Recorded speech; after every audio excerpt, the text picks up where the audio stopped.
الحمد للہ وکفی والصلاة والسلام علی عباده الذین اصطفی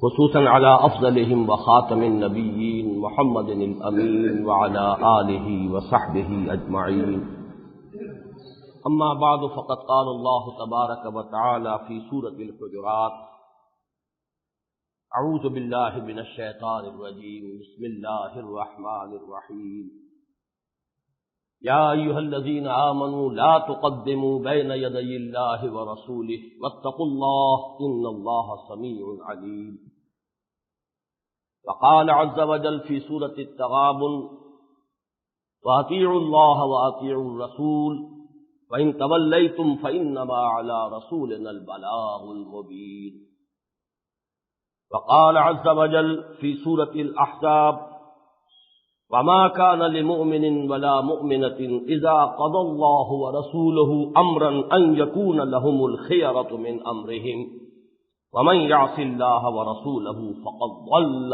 ضلالا مبينا وقال جل وعلا في سورة النساء يا أيها الذين آمنوا أطيعوا الله وأطيعوا الرسول وأولي الأمر منكم فَإِن تَنَازَعْتُمْ فِي شَيْءٍ فَرُدُّوهُ إِلَى اللَّهِ وَالرَّسُولِ إِن كُنتُمْ تُؤْمِنُونَ بِاللَّهِ وَالْيَوْمِ الْآخِرِ ذَلِكَ خَيْرٌ وَأَحْسَنُ تَأْوِيلًا صدق اللہ العظیم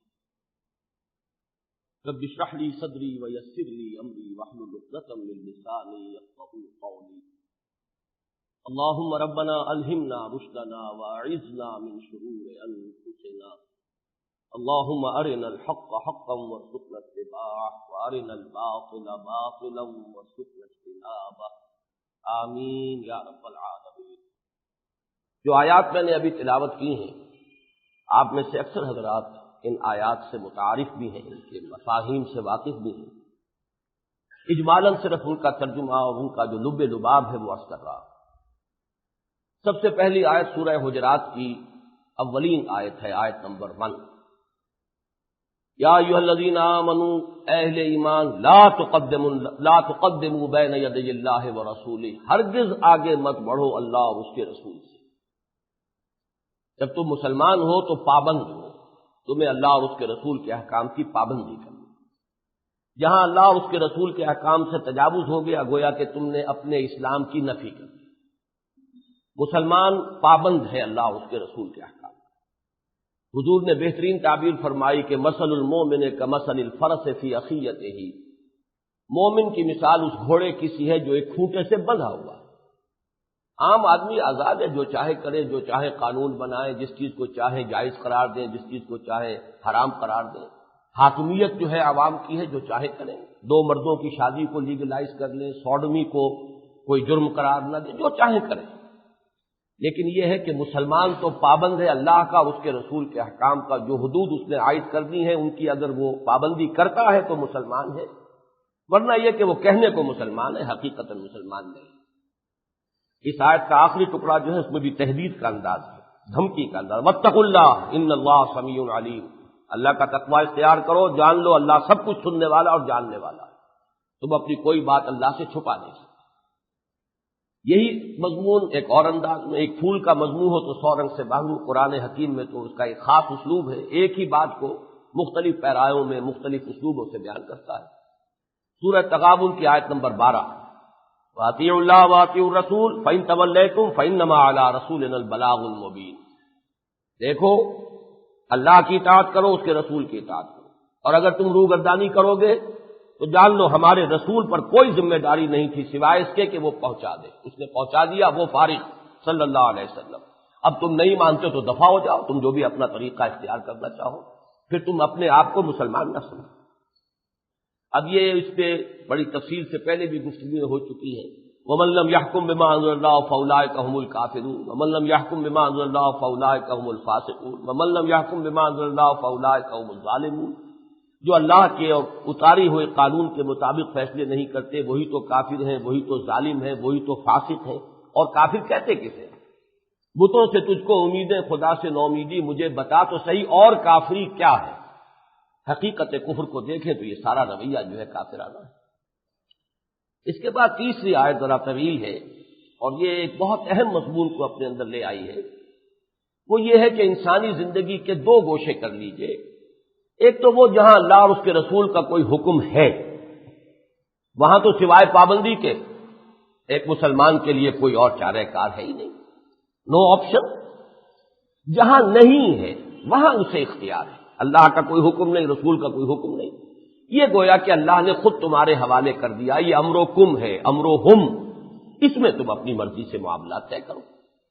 لیکن جہاں اللہ اور اس کے رسول کا حکم موجود ہو، وہاں پھر یہ سمجھنا کہ ہمارے پاس کوئی آپشن ہے یا ہمارا بھی کوئی اختیار ہے، تو یہ تو گویا کہ ایمان کی نفی ہے۔ یہ ہے سورہ احزاب کی آیت نمبر 36۔ ما کان لمؤمن ولا مؤمنۃ اذا قضى الله ورسوله امرا ان يكون لهم الخيرة من امرهم، کسی مومن مرد اور کسی مومن عورت کے شایان شان نہیں ہے کہ جب اللہ اور اس کے رسول کوئی فیصلہ کر دیں تو پھر بھی وہ یہ سمجھے کہ میرے پاس کوئی آپشن ہے، اختیار ہے، کوئی چوائس ہے، میں کچھ کرنے یا نہ کرنے کا اختیار رکھتا ہوں۔ خیارتن، یہ اسی سے بنا اختیار کا لفظ۔ جہاں اللہ اور اس کے رسول کا حکم آ گیا وہاں تو سر تسلیم خم کرنی ہوگی، وہاں تو بات ماننی ہوگی۔ ہاں جہاں نہیں ہے اس میں گویا کہ دوسری جگہ پر آیا امرہم شورا بینہم، جہاں اللہ نے کوئی حکم نہیں دیا، یہ ان کا اپنا معاملہ اللہ نے گویا کہ خود جان بوجھ کر چھوڑ دیا ہے۔ یہ نہیں کہ اللہ تعالیٰ سے کوئی بھول چوک ہو گئی ہے، معاذ اللہ۔ ما یضل ربی ولا ینسا، میرا رب جو ہے کبھی نہ بھولتا ہے، نہ اس کو کوئی چوک لگتی ہے، نہ کوئی اس کو کوئی کسی طرح کا نسیان لاحق ہوتا ہے۔ اس نے اگر کچھ چیزوں میں سکوت اختیار کیا ہے تو وہ حکمت پر مبنی ہے، اس میں گویا کہ تمہیں اختیار دیا ہے اس نے کہ اس میں، ہاں اس میں بھی یہ ہے کہ باہم مشورے سے معاملہ طے کرو، یہ نہیں کہ کوئی ایک شخص جو ہے وہ اختیار کے پر قابض ہو کر بیٹھ جائے۔ اس میں بھی امرہم شورا بینہم، جو ان کا معاملہ ہے جس میں اللہ اور اس کے رسول نے انہیں اختیار دیا ہے، وہ بھی آپس میں باہمی مشورے سے طے کرو۔ اس آیت کا اختتام بھی ایک بڑی زبردست دھمکی سے ہوا، وَمَن يَعْصِ اللَّهَ وَرَسُولَهُ فَقَدْ ضَلَّ ضَلَالًا مُبِينًا، اور جو اللہ اور اس کے رسول کے احکام کی خلاف ورزی کرے وہ تو گمراہ ہو گیا، بہت سری گمراہی میں جا پڑا۔ معلوم یہ ہوا کہ اب اللہ اور اس کے رسول کا جہاں حکم ہے وہاں کوئی چارہ کار بندہ مومن کے لیے نہیں ہے سوائے اس کے کہ سر تسلیم خم کرے۔ اس کے بعد ہے اس کے ضمن میں ایک خاص طریقہ کار، یہ جو سورہ نساء کی آیت نمبر 59 میں آیا ہے، یا ایھا الذین آمنوا اطیعوا اللہ واطیعوا الرسول واولی الامر منکم، اہل ایمان اطاعت کرو اللہ کی اور اطاعت کرو اس کے رسول کی اور اپنے میں سے اولو الامر کی۔ اس میں ایک تو بات نوٹ کرنے کی یہ ہے کہ 2 مرتبہ تو اطیعوا کا لفظ جو ہے لائے، تیسری مرتبہ نہیں لائے۔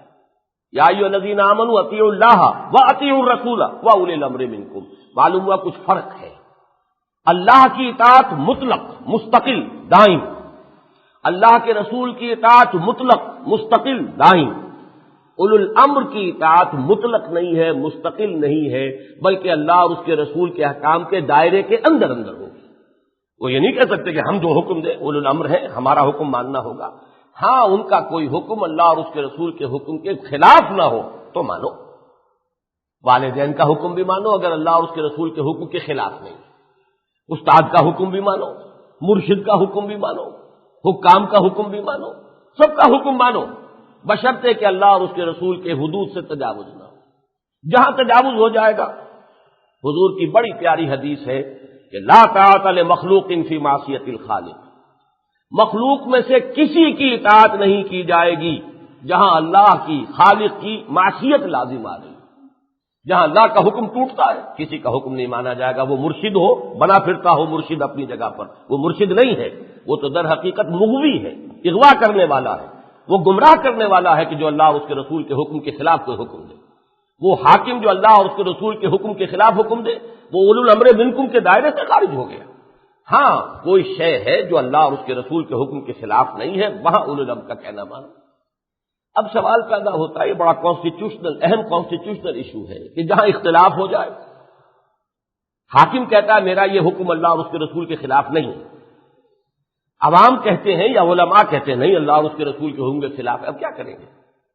فَإِن تَنَازَعْتُمْ فِي شَيْءٍ پھر اگر تمہارا تنازع ہو جائے، جھگڑا ہو جائے، اختلاف ہو جائے کسی بات میں کہ آیا اس میں اللہ اور اس کے رسول کے احکام کی حدود سے تجاوز ہو رہا ہے یا نہیں ہو رہا، فردوہ الی اللہ والرسول، تو لوٹا دو اسے اللہ اور اس کے رسول کی طرف۔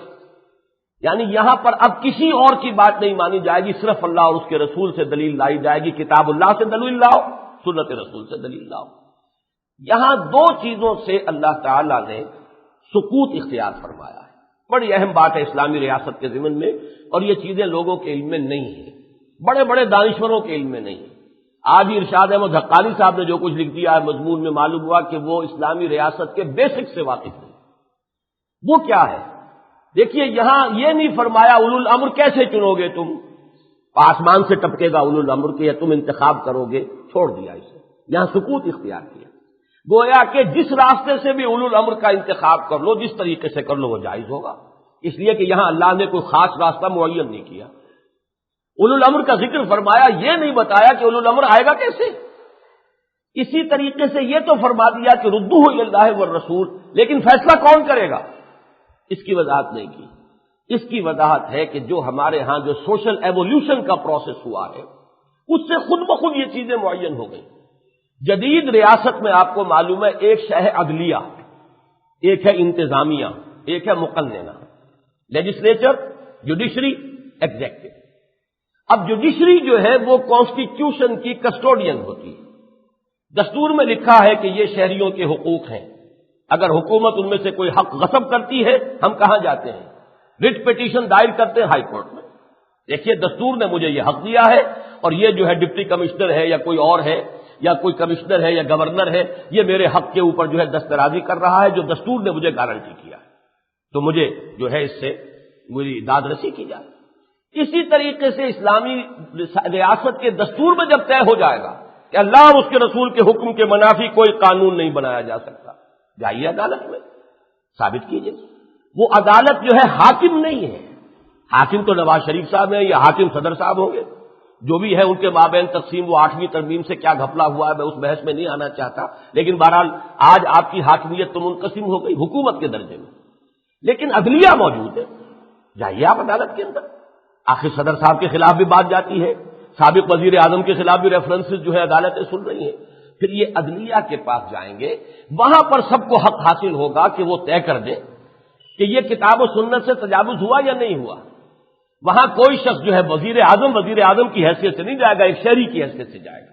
ہر شہری کو حق حاصل ہے کہ جہاں وہ جا کر ثابت کرائے، علماء کو حق حاصل ہوگا جائیں اور ثابت کریں کہ کتاب و سنت سے تجاوز ہو گیا ہے، اور دستور میں یہ لکھا ہوا ہے کہ کتاب و سنت سے تجاوز نہیں ہو سکتا، لہذا اس قانون کو نل اینڈ وائڈ قرار دیا جائے۔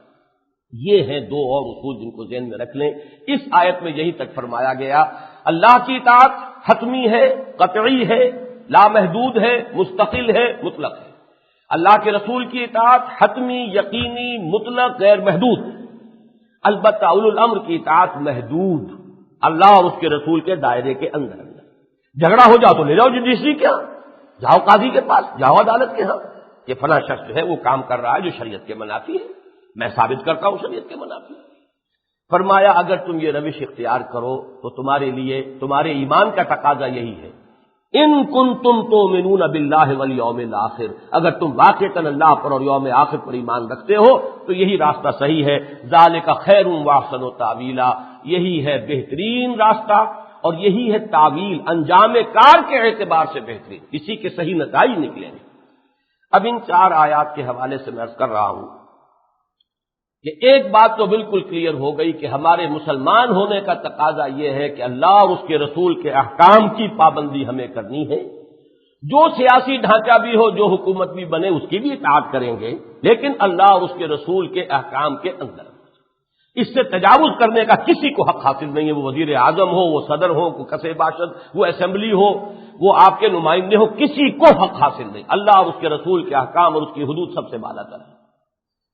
اب میں ذرا یاد دلانا چاہ رہا ہوں، تحریک پاکستان کے دوران کچھ بڑے اس وقت جو ہے میں بھولی بسری باتیں یاد کرانا چاہتا ہوں۔ تحریک پاکستان کے جو مخالفین تھے، کھلم کھلا مخالفین وہ تھے کہ جو کانگریس کے ہمدوا تھے، جو تقسیم کے مخالف تھے، جو متحدہ قومیت کے علمبردار تھے کہ ملت کا تصور علیحدہ ہے، لیکن قوم جو ہے وہ قوم کے اندر مسلم غیر مسلم شریک ہو سکتے ہیں، لیکن ملت جو ہے وہ اسلامی ہوتی ہے۔ یہ تھا، میں اب اس میں تفصیل میں نہیں جانا چاہتا، یہ ایک موقف تھا، اور بہرحال کم سے کم میں ان لوگوں میں سے نہیں ہوں جو ان کی نیت پر کوئی شک کرتا ہوں، میں ان لوگوں میں سے نہیں ہوں جو یہ سمجھتا ہو کہ وہ کوئی ہندو کے زر خرید تھے یا ہندوؤں کے ایجنٹ کی حیثیت سے یہ بات کر رہے تھے۔ ان کی دیانت دارانہ رائے تھی، مجھے اختلاف پہلے بھی تھا آج بھی ہے، لیکن یہ کہ ان کی دیانت پر کوئی شک و شبہ نہیں۔ ان کا ایک جملہ آج میں آپ کو سنا رہا ہوں، عام طور پر بھی سنا ہوگا۔ انہوں نے یہ کہا تھا کہ جو پاکستان تم بنانے چلے ہو اس کا نتیجہ یہ نکلے گا پاکستان میں اسلام ختم ہو جائے گا اور ہندوستان میں مسلمان ختم ہو جائیں گے۔ آج 45 سال کے بعد میں آپ کو توجہ دلانا چاہتا ہوں کہ کہیں ایسا تو نہیں ہو رہا کہ انہی کی بات صحیح ثابت ہو رہی ہو۔ بڑی تلخ بات ہے، پاکستان میں اسلام ختم ہو جائے گا اور بھارت میں مسلمان ختم ہو جائے گا۔ آپ نے اخبارات میں پڑھ لیا، میں تو پہلے آپ کو سنا چکا ہوں، بھارت میں تو نعرہ ہی اب یہ ہے، مسلمان کے 2 استھان، پاکستان یا قبرستان۔ بھارت کے اندر مسلمان کو رہنے کا کوئی حق حاصل نہیں۔ یہ تو ابھی نتائج نکلیں گے، کیا نکلتے ہیں غنیمت سمجھیے اگر کہیں اندرا کانگریس جو ہے وہ کہیں جیت جائے یا جو دوسری جنتا دل ہے وہ جیت جائے، اگر بی جے پی کو اختیار حاصل ہو گیا تو نتائج جو ہیں وہ پھر دور کے نہیں ہیں۔ ہندوستان سے مسلمانوں کے خاتمے کا معاملہ دور نہ سمجھیے، کھلم کھلا نعرہ۔ اس کے ساتھ ہی میں آج کی یاد دلانا چاہتا ہوں، شاید بہت سے حضرات کو پسند نہ آئے لیکن میں اقتباس لے کر آیا ہوں باقاعدہ۔ مولانا ابو الاعلی مودودی برملا انہوں نے یہ کہا تھا، یہ اقتباس پڑھ کر سنا رہا ہوں۔ اب ان کے بارے میں بھی کچھ لوگ جو جماعت کے مخالف ہے کہتے ہیں وہ پاکستان کے مخالف تھے، جماعت اسلامی کہتے نہیں مخالف نہیں تھے، ان کو یہ ضرور اختلاف تھا کہ اس راستے سے جو حکومت بنے گی وہ اسلامی نہیں ہوگی، لیکن یہ ہے کہ وہ مسلم لیگ کے مخالف نہیں تھے۔ اب میں اس بحث میں اس وقت نہیں پڑھنا چاہتا، لیکن ان کی رائے بھی یہ تھی کہ جو قومی تحریک تم چلا رہے ہو جس میں ہر شخص شامل ہے، شرابی بھی شامل ہے، بس نام اس کا غلام علی ہونا چاہیے، شرابی ہوا کرے، زانی ہوا کرے، شراب کا ٹھیکیدار ہوا کرے، چکلا چلانے والا ہوا کرے، وہ شامل ہو سکتا ہے۔ تو جو اس بنیاد پر تحریک چلے گی اس سے صرف مسلمانوں کی ایک قومی ریاست وجود میں آ سکتی ہے، اسلامی ریاست وجود میں نہیں آ سکتی۔ یہ ان کا ڈنکے کی چوٹ اعلان تھا، وہ میں آپ کو سنا رہا ہوں۔ اس قسم کے لوگوں کے ہاتھوں میں اقتدار آنے کے معنی یہ ہیں کہ ہم اسی مقام پر کھڑے ہوں گے جس مقام پر غیر اسلامی حکومت میں تھے، بلکہ اب نوٹ کیجئے، بلکہ اس سے بھی بدتر مقام پر، کیونکہ وہ قومی حکومت جس پر اسلام کا نمائشی لیبل لگا ہوگا اسلامی انقلاب کا راستہ روکنے میں اس سے بھی زیادہ جری اور بے باک ہوگی جتنی غیر مسلم حکومت ہوتی ہے۔ غیر مسلم حکومت جن کاموں پر قید کی سزا دیتی ہے وہ مسلم قومی حکومت ان کو سزا پھانسی اور جلاوطنی کی دے گی، اور پھر بھی اس حکومت کے لیڈر جیتے جی غازی اور مرنے کے بعد رحمت اللہ علیہ ہی رہیں گے۔ بس یہ سمجھنا قطعی غلط ہے کہ اس قسم کی قومی حکومت کسی معنی میں بھی اسلامی انقلاب لانے میں مددگار ہو سکتی ہے۔ یہ اسلامی حکومت کیسے قائم ہوتی ہے، مولانا مودودی کی کتاب ہے، اس سے یہ میں فوٹو اسٹیٹ لے کر آیا۔ بہرحال یہ ہے دوسرا نقطۂ نظر۔ ایک میں نے کانگریسی علماء کا نقطۂ نظر بیان کیا، بہت شدید، وہ تو ہمارے لیے بہت ہی ان پلیزنٹ۔ ایک یہ ہے بہت منطقی ہے، بات وزنی ہے، زوردار ہے۔ اب میں تیسری بات آپ کو سنانا چاہتا ہوں۔ جو تھانوی علماء تھے وہ پاکستان کے بہت موافق، بڑے حامی، مولانا تھانوی قائد اعظم سے بہت ہی محبت کرنے والے، پھر ان کے 2 بہت ہی قریبی عزیز بھی اور ان کے یوں سمجھیے کہ لیفٹیننٹس اور ان کے نائبین ہیں، مولانا ظفر احمد عثمانی رحمۃ اللہ علیہ، مولانا شبیر احمد عثمانی پاکستان کے پہلے اور آخری شیخ الاسلام۔ انہوں نے جتنی محنت کی ہے ایسٹ پاکستان میں اور سلہٹ کے ریفرنڈم میں مولانا ظفر احمد عثمانی نے بے انتہا کام کیا، اور اسی طریقے سے مولانا شبیر احمد عثمانی وہ تو یوں سمجھیے کہ اس وقت سر خیل ہو گئے تھے علماء کے جو پاکستان کے حامی تھے۔ اب میں یاد دلانا چاہتا ہوں کہ 1968 میں ایوب خان کے زمانے میں جب عید الفطر کے چاند پر جھگڑا ہوا ہے اس ملک میں، فروری 1968، بہت سے حضرات کو تو یاد نہیں ہوگا، بہت سو کی شاید پیدائش سے پہلے کا واقعہ میں سنا رہا ہوں، لیکن بہت سے حضرات کو یاد ہوگا۔ ایوب خان کی حکومت ڈھیلی ہوئی اس پہلے مسئلے میں تھی، علماء سے ٹکراؤ ہوا تھا، اس کے بعد دوسرا مسئلہ ہوا تھا سن 67 ہی کے اواخر میں فضل الرحمان کے خلاف، ڈاکٹر فضل الرحمان کے خلاف ایجیٹیشن ہوا تھا، ان کی کتاب اسلام جو انگریزی میں آئی تھی، کیونکہ وہ اس وقت تھے ادارہ تحقیقات اسلامی کے ڈائریکٹر، لہذا وہ حکومت کے آدمی، اور ان کی کتاب میں کچھ چیزیں ایسی تھیں کہ ان کے خلاف شدید ایجیٹیشن۔ اس ایجیٹیشن کے موقع پر اسی لاہور کے جامعہ اشرفیہ میں مولانا احتشام الحق تھانوی، جو بہت بڑے بلبلے پاکستان تھے، حقیقت میں اس میں کوئی شک نہیں، بہترین وائس، میں نے اپنی زندگی میں ان سے بہتر وائس کوئی نہیں دیکھا، نہایت خوبصورت تقریر کرنے والے، اور دہلی میں وہ سیکریٹریٹ کی مسجد میں خطبہ دیا کرتے تھے اور مسلم لیگ کا گڑھ بن گیا تھا۔ انہوں نے یہ کہا تھا کہ آج ہم یہ سوچنے پر مجبور ہو گئے ہیں کہ جو علماء پاکستان کی مخالفت کرتے تھے شاید انہی کا موقف درست تھا۔ جامعہ اشرفیہ میں میں خود سامع ہوں ان کی تقریر کا، جب یہ ہوا معاملہ کہ انہوں نے، اس حکومت نے ہمارے دینی معاملات میں دخل اندازی شروع کی ہے، عید الفطر کے مسئلے میں جبریہ جو ہے وہ عید پڑھوائی ہے ایوب خان کے دور میں، حالانکہ مسلمانوں کا فتویٰ یہ تھا کہ نہیں یہ عید نہیں ہے، آج روزہ ہے، ایک ہنگامہ ہو گیا۔ بہرحال میں یہ تین باتیں نوٹ کر رہا کہ یہ نہیں کہنا چاہتا خدا نہ خواستہ میں آج بھی پاکستان کا حامی ہوں، میں اس وقت بھی پاکستان کا حامی تھا، ایک ورکر تھا مسلم اسٹوڈنٹ فیڈریشن کا 1946-47 میں یہاں آیا تھا، فیڈریشن کا ایک بہت بڑا اجلاس ہوا تھا حبیبیہ ہال اسلامیہ کالج میں، قائد اعظم نے اس کو خطاب کیا تھا، تو ہر ضلعی جو فیڈریشن تھی اس کے 2 نمائندے آئے تھے، ضلع حصار سے ایک نمائندہ میں بھی تھا جو اس میں شریک ہوا۔ آج بھی میں سمجھتا ہوں کہ پاکستان صحیح بنا، اسے بننا چاہیے تھا، لیکن میں نے جو بھی اختلاف کرنے والے لوگ تھے ان کے جو اندیشے تھے وہ بھی آپ کے سامنے رکھ دیے، جو حامی تھے تھانوی علماء ان میں سے بھی ایک اہم شخصیت کی بات آپ کے سامنے رکھ دی، اور اس پس منظر میں آج میں آپ کو جو دین کا جو حلیہ ہم نے اس پاکستان میں بگاڑا ہے اس کی جو سب سے بڑی نمایاں بات ہے اس کا تذکرہ کر رہا ہوں۔ آپ کے سامنے وہ آ چکا ہوگا جو اشتہار کل ہم نے شائع کیا ہے، نام نہاد آئلی قوانین کا المیہ، اس نام نہاد آئلی قوانین کے ضمن میں جو ہے چند باتیں نوٹ کر لیجیے۔ قرآن مجید میں جو احکام آئے ہیں ان میں سب سے زیادہ تفصیلی احکام آئلی قوانین کے بارے میں،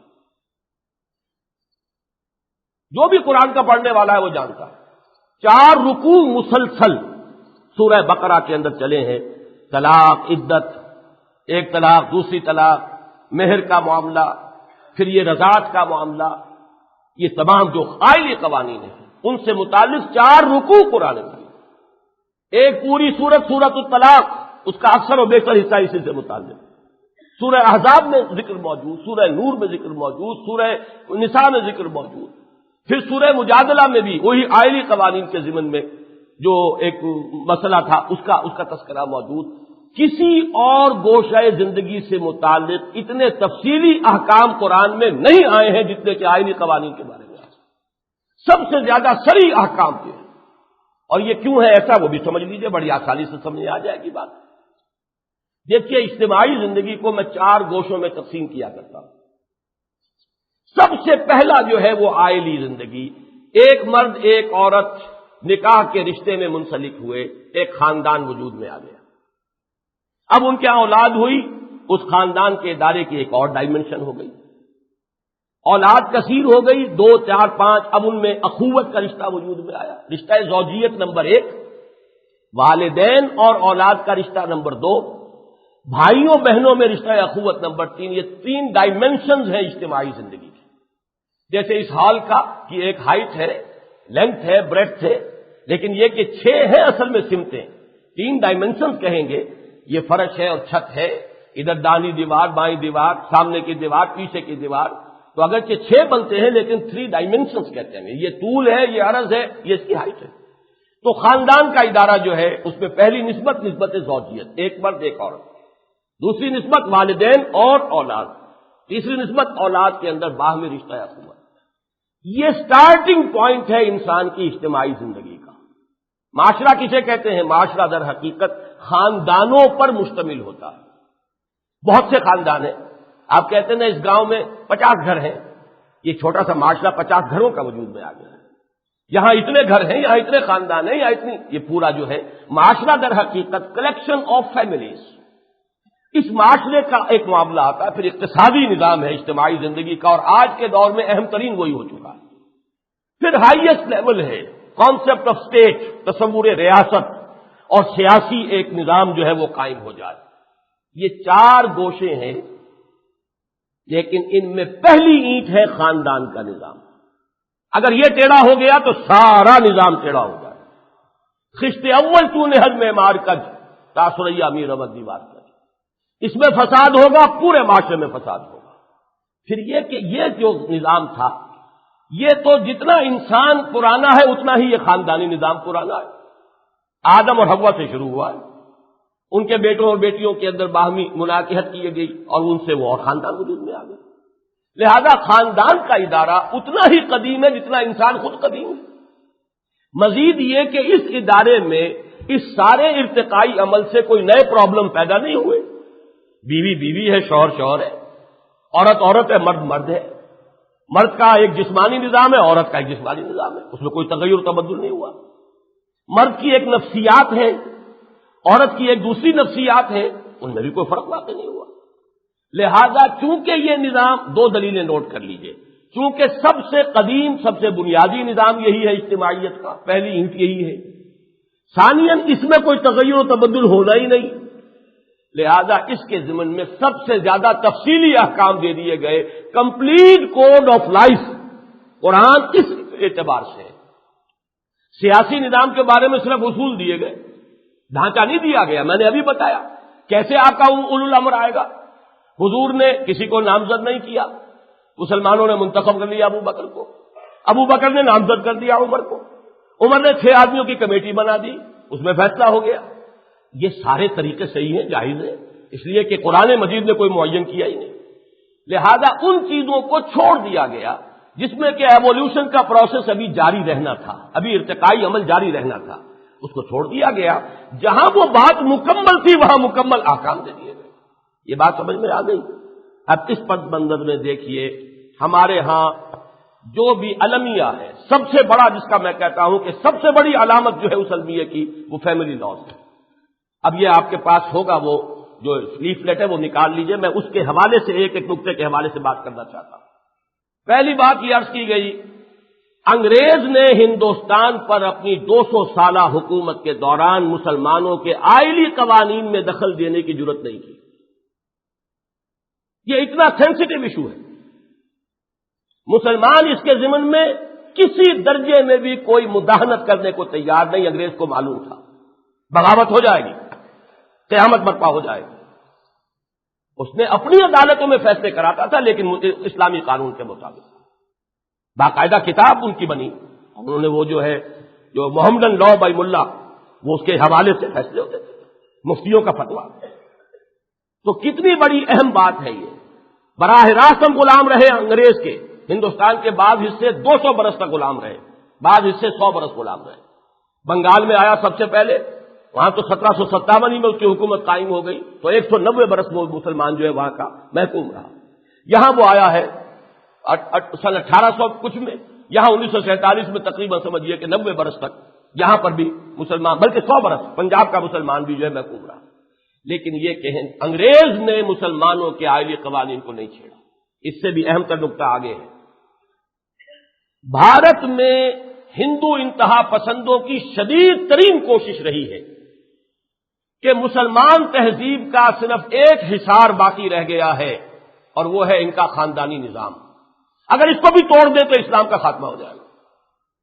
وہ جس کو آپ چادر اور چار دیواری کہتے ہیں، وہاں ظاہر بات ہے اور کسی میدان میں تو مسلمان کو پروٹیکشن حاصل نہیں، سیاسی حیثیت انہیں حاصل نہیں، معاشی اعتبار سے وہ انتہائی بیکورڈ، ملازمتوں میں وہ بہت پیچھے۔ اب رہ کیا گیا؟ چار دیواری ہے، جب تک یہ قائم ہے کچھ نہ کچھ اسلام کا نام رہے گا۔ لہذا شدید دباؤ تھا ہندو قوم پرستوں کا اور ہندو انتہا پسندوں کا۔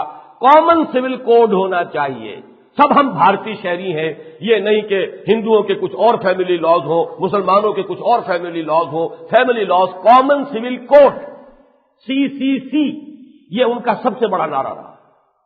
لیکن معلوم تھا بھارت کی حکومت کو ہرگز مداہنت گوارا نہیں کرے گا، اس میں کوئی دخل اندازی گوارا نہیں، کوئی قانون سازی وہاں نہیں کی جا سکی۔ صرف ایک معاملہ ہوا سپریم کورٹ آف انڈیا نے ایک مقدمے میں جو آئلی قوانین کا تھا اس میں ایک فیصلہ ایسا دے دیا جس میں اسلامی قانون کی کسی بات کی نفی نہیں کی، ایک شے کا اضافہ کر دیا۔ یہ میں سمجھتا ہوں گویا کہ جس کو آپ کہتے ہیں فیلر، ذرا ایک چھوٹی سی بات کر کے دیکھ لو مسلمانوں میں جان ہے کہ نہیں ہے، وہ فیلر چھوڑ دیا انہوں نے۔ وہ کیا تھا ذرا نوٹ کر لیجئے، کتنی چھوٹی سی بات کہ اگر کوئی مسلمان اپنی بیوی کو طلاق دے دے تو جب تک یہ متعلقہ دوسری شادی نہ کرے یا مر نہ جائے اس وقت تک اس کا نان نفقہ جو ہے وہ سابق شوہر کے ذمے رہے گا۔ He will have to maintain his former wife، یا وہ مر جائے عورت یا یہ کہ دوسری شادی کر لے تب اس کے اوپر سے نان نفقے کی پابندی ہٹے گی، ورنہ نہیں۔ یہ اضافہ ہے اسلامی قانون پر۔ اسلامی قانون صرف عدت کے دوران متعلقہ عورت کے نان نفقے کی ذمہ داری شوہر پر ڈالتا ہے، سابقہ شوہر پر، اس کے بعد نہیں۔ پورے ہندوستان کے مسلمان ایک بنیاد مرصوص بن کر کھڑے ہو، مسلم پرسنل لا بورڈ بن گیا، شدید ایجیٹیشن ہوا، بہت سے مسلمانوں کی جانیں گئیں، لیکن بالآخر راجیو حکومت کو گھٹنے ٹیکنے پڑے اور یہ کہا ہندو قوم پرستوں نے کہ یہ جو راجیو جو بل لے کر آیا ہے اپنی پارلیمنٹ کے اندر، یہ بل نہیں بل ہے۔ ہندو قوم پرستوں نے شدید مخالفت کی راجیو گاندھی کی، لیکن اس نے طے کرایا کہ مسلمانوں کے فیملی لاز میں ہندوستان کی کوئی عدالت کوئی مداخلت نہیں کر سکتی۔ بلکہ میں حیران ہوں جس انداز میں وہ ایجیٹیشن ہوا، ایک طرف اس میں مسلمانوں نے قربانی دینے کا جو ہے اپنا ثبوت دے دیا، مرنے کے لیے تیار ہیں، اس کے اندر مداخلت گوارا نہیں کریں۔ دوسری طرف مسلمان علماء کچھ ایسے تھے بالغ النظر، صاحب بصیرت، انہوں نے اس طور سے تحریک کو چلایا۔ مولانا علی میاں مدظلہ خاص طور پر، وہ چونکہ اس کے صدر بنائے گئے، وہ غیر سیاسی آدمی صدر بنایا گیا اس ایجیٹیشن کا اور اس مسلم پرسنل لا بورڈ کا، اور انہوں نے جو دلائل دیے اس کا نتیجہ یہاں تک نکلا کہ راجیو گاندھی نے پارلیمنٹ میں جو تقریر کی اس میں یہ الفاظ بھی ہیں کہ مجھے تو اس سے پہلے مطالعے کا موقع نہیں ملا تھا، اس دوران میں نے مطالعہ کیا تو میں اس نتیجے پر پہنچا ہوں کہ اسلام نے اور اسلامی شریعت نے عورتوں کو جتنے حقوق دیے ہیں دنیا میں کسی قانون میں اتنے حقوق عورتوں کے نہیں۔ یہ کلمہ حق ایک مرد کافر کی زبان پر آیا ہے۔ یہ ہے بھارت کے مسلمانوں کا معاملہ، اور اس پس منظر میں اس آئینے میں اپنی تصویر دیکھیے۔ اسلام کے نام پر بننے والا مسلمان ملک، دولت خدا داد، اسلام کے نام پر پاکستان کا مطلب کیا؟ لا الہ الا اللہ۔ یہاں 1961 میں ایک فوجی عامر ایوب خان، منکرین حدیث، منکرین سنت کے زیر اثر، غلام احمد پرویز کے زیر اثر انہوں نے آرڈیننس کے ذریعے سے قانون نافذ کر دیا، مسلم فیملی لاز اس کا نام ہے۔ اس مسلم فیملی لاز میں کیا کیا خرابیاں ہیں یہ بیان کرنے کا وقت نہیں ہے۔ اس پر جو اس وقت چوٹی کے مسلمان جتنے بھی ہمارے مکاتب فکر ہیں، جتنے مدارس فقہ ہیں، ان کے چوٹی کے علماء نے جو مشترک بیان دیا تھا وہ ہم اس سال اس سے پہلے بھی ایک پمفلٹ کی شکل میں شائع کر چکا ہوں، لیکن کانوں پر جوں تو رینگتی نہیں، اسی لیے بہت پیسہ خرچ کر کے کل اشتہار شائع کیا ہے کہ کم سے کم چند لاکھ افراد تو پڑھ لیں گے کہ کیا حادثہ ہوا ہے ہمارے ساتھ، اسلام کا کیا حلیہ ہم نے بگاڑا ہے اور کیا حقائق ہے تاریخی۔ یہاں آپ پڑھ لیجئے اس کے اندر نام تیزی کے ساتھ، مولانا ابو العلا مودودی جماعت اسلامی کے سربراہ، مؤسس سربراہ، مفتی جعفر حسین مجتہد اور حافظ کفایت حسین جو سب سے بڑے ذاکر تھے ان کے، یہ دونوں اہل تشیع میں سے، حافظ عبداللہ روپڑی، حافظ عبد القادر روپڑی، حافظ محمود احمد روپڑی، مولانا عطاء اللہ حنیف کی اہل حدیث میں سے، مفتی محمد حسن، مولانا محمد ادریس کاندلوی، یہ جامع اشرفیہ دیوبندی مکتبہ فکر، ابو البرکات سید احمد قادری، ابن الحسنات خلیل احمد قادری، سید محمود احمد رضوی حزب الاحناف بریلوی مکتبہ فکر، مولانا عبدالستار نیازی اور ابو یحییٰ امام خان شہروی، ان لوگوں کا مشترکہ بیان جس میں انہوں نے تفصیل سے یہ بیان کیا ہے، اور یہ بیان اب چھپ رہا ہے، جو میثاق آئے گا اس مہینے جون کا میثاق، اس میں وہ بیان پھر ہم چھاپ رہے ہیں تفصیل۔ انہوں نے یہ نہیں کیا، اور یہ بہت صحیح طرز عمل تھا، تمام فیملی لاز کو ریجیکٹ نہیں کیا آؤٹ رائٹ، اس کے اندر دفعہ بات، فلاں دفعہ میں یہ شے شریعت کے خلاف ہے، فلاں دفعہ میں یہ شے شریعت کے خلاف ہے، فلاں دفعہ میں یہ شے شریعت کے خلاف ہے، تفصیل سے بات جو ہے دودھ کا دودھ پانی کا پانی جدا کر دیا، اور اس میں تمام ہیں، سنی بھی ہیں، شیعہ بھی ہیں، اہل حدیث بھی ہیں، حنفی بھی ہیں، دیوبندی بھی ہے، بریلوی بھی ہے، اور ان سب سے ایک علیحدہ ایک جماعت کی حیثیت سے، تحریک کے اعتبار سے جماعت اسلامی۔ ان کے علاوہ اور کون اس ملک کے اندر ہے کہ جو کوئی اور مسلمانوں کا مکتبہ فکر ہوگا؟ ان کے علاوہ تو ہے تو منکرین حدیث ہیں، منکرین سنت ہیں، جو در حقیقت کہتے ہیں ہم صرف قرآن کے ماننے والے ہیں، باقی کوئی اور شے جو ہے وہ ہمارے پر بائنڈنگ نہیں ہے۔ یہ بات واقعتاً ایسی ہے کہ ان میں یہ بیان اگر آپ پڑھیں گے میثاق میں، اس میں انہوں نے ثابت کیا ہے کہ تمہارے یہ قوانین قرآن کے خلاف ہے۔ اگرچہ ہمارے لیے تو سنت جو ہے وہ سورس آف لا ہے، دلیل ہے، لیکن یہ کہ تم نے قرآن کی بھی مخالفت کی اپنے قوانین۔ لیکن ذرا اندازہ کیجئے، یہ قوانین 62 میں نافذ ہوئے، 61 میں آرڈیننس آیا تھا، 30 برس ہو گئے قوانین چل رہے ہیں۔ بھارت میں ایک مقدمے کے فیصلے پر ایجیٹیشن ہو گیا، یہاں اسلام کے نام پر بننے والے ملک میں 30 برس سے وہ قوانین نافذ ہیں۔ اتنے چوکی کے علماء، جملہ مکاتب فکر کے چوکی کے علماء نے انہیں خلاف اسلام قرار دیا، اور وہ نافذ ہے، چلے آ رہے ہیں۔ کیوں ہوا ایسا؟ اس کا ایک سبب تو یہاں بیان کیا گیا ہے، وہ یہ کہ غلطی یہ ہوئی کہ اس مسئلے پر احتجاجی تحریک نہیں چلائی گئی، بلکہ ان تمام حکمرانوں سے تعاون جاری رکھا گیا جنہوں نے ان قوانین کو برقرار رکھا۔ یہ ہے غلطی۔ بلکہ آپ اس غلطی کا، میں نے یہاں بہت نرم الفاظ استعمال کیے ہیں، علماء کرام کی شان میں سوء ادب اور گستاخی میں نہیں کرنا چاہتا، ورنہ تو پاکستان میں رہنا دوبر ہو جائے گا۔ واقعہ یہ ہے کہ ان کے جرائم بہت بڑے ہیں اس سے، جو یہاں میں نے بیان کیا۔ ایجوکیشن چلائی انہوں نے، لیکن جمہوریت کے نام پر چلائی، شریعت کے نام پر نہیں چلائی۔ ایوب خان کی ٹانگ گھسیٹ لی، لیکن جمہوریت کے نام پر گھسیٹی۔ شریعت کو کیا حاصل ہوا؟ اینٹی ایوب ایجیٹیشن کے اندر سیکولر ذہن کے لوگ بھی تھے، ملحدین بھی تھے، جن کا دین سے کوئی تعلق نہیں، بلکہ دین کے کھلم کھلا جو ہے مخالف، وہ بھی شامل تھے۔ ان سے ہاتھ ملائے گئے، ان سے اتحاد کیا گیا، اور صرف جمہوریت کے نام پر ایجیٹیشن چلایا گیا۔ ٹھیک ہے، ایوب کی آمریت آپ نے ختم کر دی، لیکن حاصل کیا ہوا؟ اللہ تعالیٰ نے فوراً سزا دے دی، شامت اعمال معصورت بھٹو کری، لو اب ایوب سے اگلا سرا لو، تو بھٹو کو لو۔ آیا کہ نہیں آیا؟ اب اسے گالیاں دینی شروع کر دی۔ حاصل کیا ہے اس سے؟ یہ تو اپنے ہی کرتوت ہے، اپنی غلطی ہے، اپنی کوتاہی ہے، اپنی غلط حکمت عملی ہے۔ اے باد سبا ہی ہما آوردہ تست، دین کے نام پر کوئی ایجوکیشن اس ملک میں نہیں چلا سوائے ختم نبوت کے نام پر، وہ بھی جب سیاسی لوگوں کے ہاتھ میں تھا، ناکام ہو گیا تھا سن 53 میں۔ جب غیر سیاسی قیادت آئی ہے مولانا یوسف بن نوری رحمت اللہ علیہ کی، تو کچھ کامیابی ہوئی۔ یہ بھی ایک عجیب نکتہ ہے ہماری تاریخ کا۔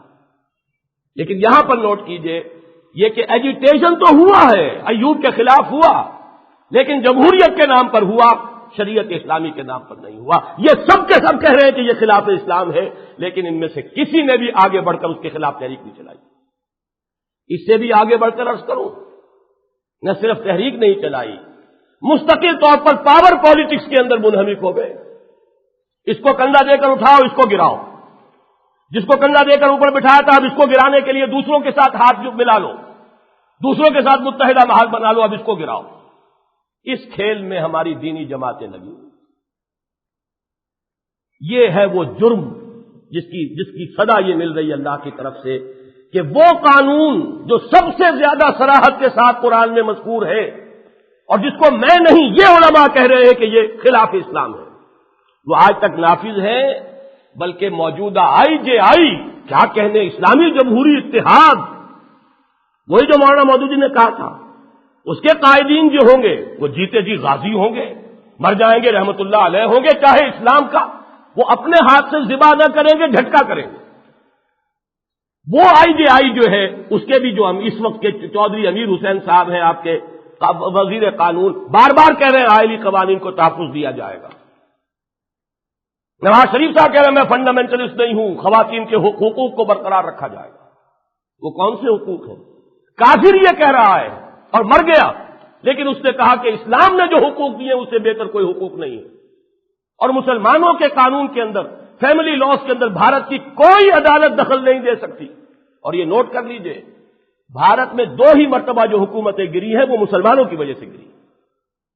اندرا گاندھی گری تھی، کیوں گری تھی؟